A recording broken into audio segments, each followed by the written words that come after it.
Hi, welcome to the next Tao in a Minute. Okay, so last time we talked about vulnerability, right? How hard it is to be vulnerable because it's terrifying and it's the thing that will make or break relationships.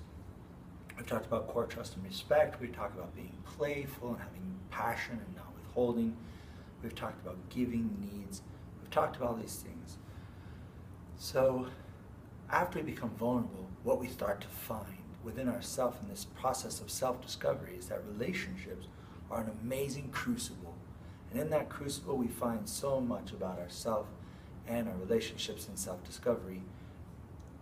And what we find most is these things called limiting beliefs. These beliefs that as long as we believe them, our life is stuck. We're stuck in this fishbowl that we used to call our life.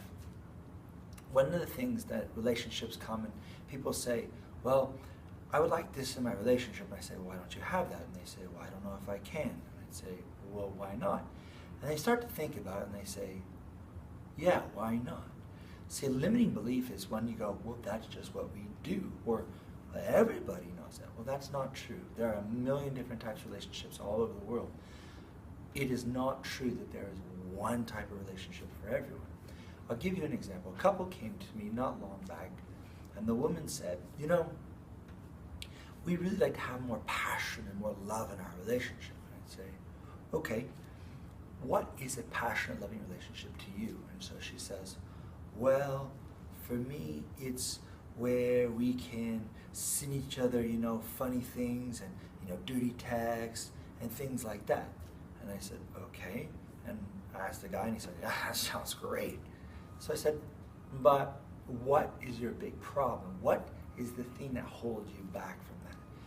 And she says, well, I suppose what holds me back is that after a long day of work, we get home 7 or 8 o'clock at night, we have dinner, we go through our evening ritual, and then by the end of it, we were all worked out all day long, but I don't know, I haven't actually actualized it.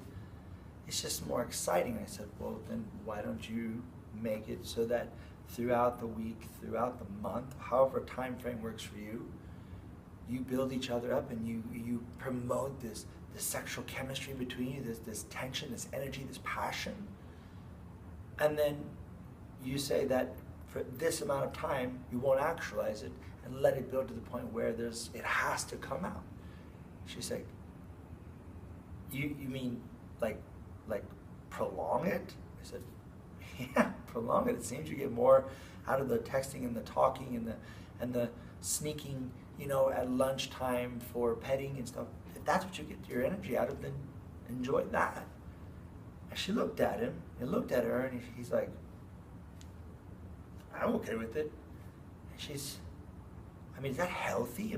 If you don't actualize it, doesn't it mean, I'm like, it means that you're full of energy, you're full of excitement, you're happy. And she really had to sit with it because she thought, and she later said to me, I never considered that even really being a possibility. It always seemed that you build it up and then you act on it. And I said, well, maybe, but you have to get to the idea of what's the point. What's the point of your passion? Is your passion a feeling? Is it a behavior? Say, see, we acted passionately. Oh, you act passionately, but are you passionate? In a lot of people's mind, those Newport commercials of people playing volleyball and drinking beer, and that's passion. That doesn't necessarily equal passion. What equals passion is what brings out that side of you that has love for love itself, that side that has love for life. And you can find it in many different ways, but you have to break through the limiting beliefs. And you will not get through limiting beliefs easily if you have this word should in your life. You have to stop with the shoulds, because everybody knows what they should do, but why should you? And how does that should apply to you? So the skill of being fiercely determined to break through your limiting beliefs is absolutely important, that while you're breaking through them, you're going to come to places where you start pushing the boundaries of reality. You're going to start pushing the boundaries of gravity to you. And you may feel nervous, afraid. If you breathe through it, it'll be exciting and it'll be wonderful. But there'll be times where something will happen and you'll have this emotional reaction to it. That emotional reaction comes because there's a program in your brain that says, I shouldn't like this. I shouldn't want this. I shouldn't do this. But this is where you have to start going, but why is that true? Why do I believe that? Where did I get that from? So many people believe in these things that they got either in childhood or they got in some lesson, and they just took it as this is what it is. But there's no basis in their life, or is that even true? To get through these times, what's vastly important is that you get to a place where you start looking at life instead of as failures and oh my God, and recoil because that shuts us down and we're not vulnerable. Instead, opening up. And now we do that through gratitude. We do that through giving. We do that through appreciation. You cannot influence and love somebody that you're judging, right? And that starts with yourself. You cannot judge yourself and then think you're going to grow. A friend of mine's daughter was performing in a Tai Chi competition, and when she did, after she said, I was so nervous, I didn't do this right, I didn't do that right, and I said to her, did you do it, or are you going to critique it? But because you can't do both. You don't get to critique and do it. You can reflect, but you can't critique it.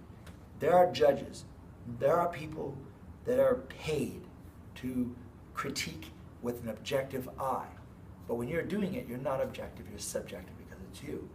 When you're going through these processes, relationships, especially with yourself and uncovering your limiting beliefs, you cannot judge yourself and think that you're going to go through the process, because you'll be so harsh on yourself. Instead of breaking through, you're just going to break down. You're not going to complete the process, and you'll have to start it again. But now you're starting it with a failure on your record. Do not critique yourself. When you are giving what you need, right? If I need love, I have to give that love, because if I expect you to give it to me, if you give it, then you can take it away. But if I give you love, then that means I can feel it whenever I want. Just like you can't eat a sandwich for me to be full and you can't go pee for me, I have to give you love if I want love. You have to eat if you want to be full. We have to give our love. We also have to give our compassion. We have to give our patience. On top of that, we have to appreciate. Appreciate is to add value to things. If you have a house and it appreciates, it gains in value. You look at things and you see the value in it. If you don't see the value in it, are you objectively observing it? It's something that you really have to have. You have to objectively be able to say, this is valuable for this part of the process. Maybe in 10 years you don't want this to be going on. But if it's happening right now, then it's part of the process. Accept that process. Have gratitude that that process is working for you. Because that's the only way to get past limiting beliefs. Because if you're judging and if you're closing down, you're not only going to not get past them, you're going to reinforce those beliefs. Okay? So, I know this took a little bit longer. Again, as always in the relationship ones, these ones are so vitally worth it. So, your homework for this week, look at your limiting beliefs that you found. Look at the things that have prevented you from going forward in relationship with yourself and those around you. And really start to challenge them and say, why is that true? Why do I believe this? Where did this come from? Even if you can't cover where it came from, you can still try to understand what makes you think it's true. And then experiment. Life is just one great experiment. Experiment with it and you'll find out that most of the things you think are impossible are just waiting to become possible when you've become vulnerable and you've actually allowed yourself the ability to see for yourself. Okay, I've taken up enough of your time. If this helped, or if you want to create a conversation with people, hit share or hit like. You can always ask questions offline at lau@fourdragonschool.com. Until next time, we'll see you next time on Down a Minute.